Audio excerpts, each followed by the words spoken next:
9월 8일 새벽 기도 시작하도록 하겠습니다. 토요 핵심 메시지 두 번째에 정리하도록 하겠습니다. 핵심과 흩어진 제자들 메시지를 정리합니다. 도단성 운동을 통해 산업의 망대를 만들어가는 것, 그리고 흩어진 제자들에게 언약이 성취되었던 것, 그 말씀을 중직자들에게 세 번째, 네 번째 붙잡아야 될 언약으로 주셨습니다. 실제로 우리 중직자들이 산업인으로 도단성 운동하는 산업의 망대를 만들어 가야 되겠는데, 이제 금토일 시대의 증인으로 가야 된다, 이런 방향으로 메시지를 지금 주고 계신다. 그래서 그걸 붙잡아야 된다 주셨습니다. 중직자들이 금토일 시대의 발판이 되어야 될 건데, 이러려면 증인으로 갈 수 있는 증거가 있어야 된다. 그래서 하루에 한 번 정도는 깊이 호흡하고 영적인 힘을 얻고 건강을 얻는 시간이 있어야 된다. 그 기도할 때 내용이 7가지 지금 주신 절대망대라고 하셨습니다.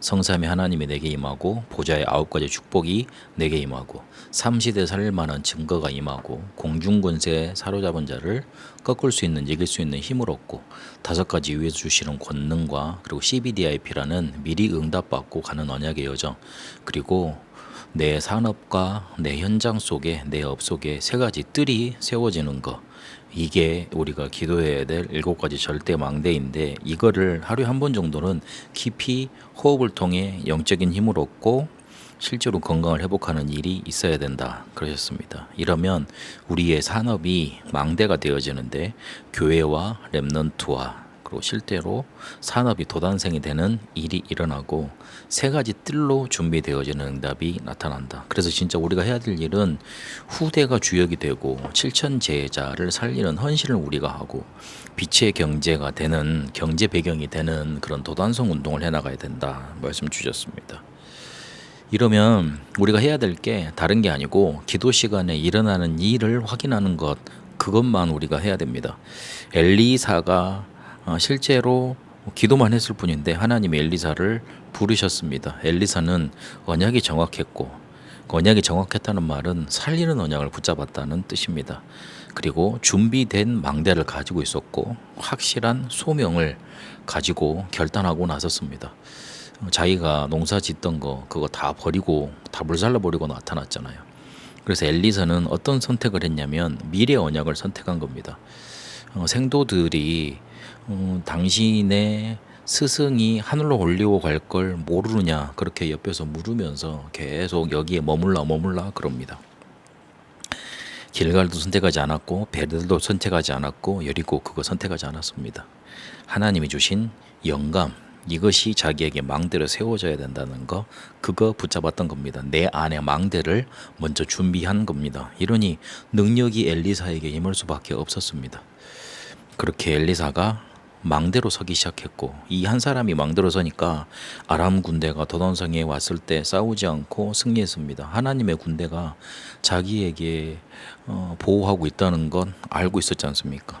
그래서 싸우지 않고 승리하는 일을 엘리사가 망대로 서서 하게 된 겁니다. 우리가 기도할 때 이 일이 일어나는 겁니다. 실제로 이 사실을 우리가 듣고만 있지 실제로 하고 있지 않습니다. 그러면 우리에게 적용될 수 없습니다.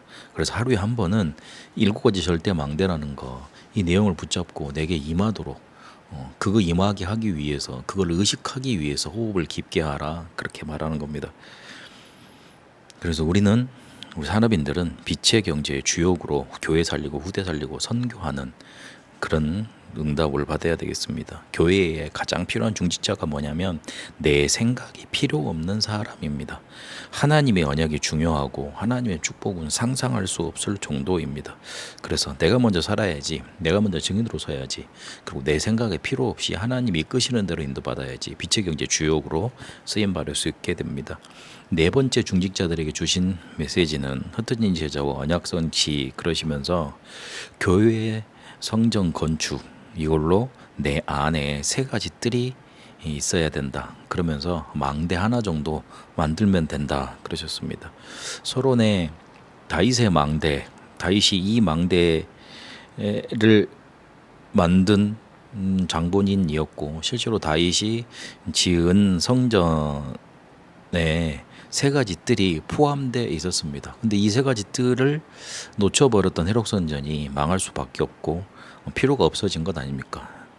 그러니 이런 세 가지 뜰이 없으니 이세벨의 망대가 든든히 세상 속에는 서버리는 겁니다. 이 사실을 먼저 알고 준비해야 됩니다. 하나님이 흩어진 지자들과 함께 세 가지 응답을 허락하신다 그랬습니다. 갈멜산, 호렙산, 도단성 운동에 응답을 허락하십니다. 갈멜산 운동을 통해 참된 예배가 무엇인지, 누구에게 예배해야 되는지, 흑암 세력이 어떤 것인지, 재앙이 무엇인지 보여주셨습니다. 그래서 호렙산을 통해 새로운 시작, 새로운 인물, 그리고 숨겨놓은 7천 제자를 알려주십니다. 도단성 운동을 통해서 렘넌트 운동을 일으키셨고, 그리고 렘넌트 통해 집중되어지는 훈련이 일어나야 될 것, 그리고 다른 힘으로 안 되니까 영적인 힘으로 되어진다는 것, 그거 붙잡게 하셨습니다. 그래서 내년에는 세계 인재 부르는 해로 인도받아야 된다. 지금부터 준비해야 된다. 그런 걸 237과 치유와 서밋이 올 수 있는 그런 때를 준비하면서 세계 인재 부르는 해로 인도받아야 된다 말씀 주셨습니다. 실제로 우리가 7가지 절대 망대 이 기도가 우리에게 적용되는 것, 이거를 실제로 하는 것, 그게 중요합니다. 그 응답을 우리가 누리고 실제로 기도해 갈 때 우리의 산업이 망대로 서가는 거고, 그리고 세 가지 뜰을 회복하는 교회 망대 실제로 세울 수 있습니다.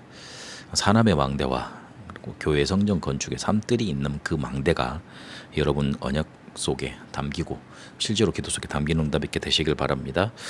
하나님, 우리에게 실제로 금토일 시대의 증인으로 설 수 있도록 3뜰을 예비하는, 준비하는 그런 교회 성전을 건축하는 망대 세우는 일에 우리를 부르신 줄로 믿습니다. 7가지 절대 망대 주신 내용이 우리 속에 기도로 누려지게 하옵시고, 빛의 경제의 주역으로 기도 응답의 증인으로 서게 하옵소서. 예수 그리스도의 이름으로 기도합니다. 아멘.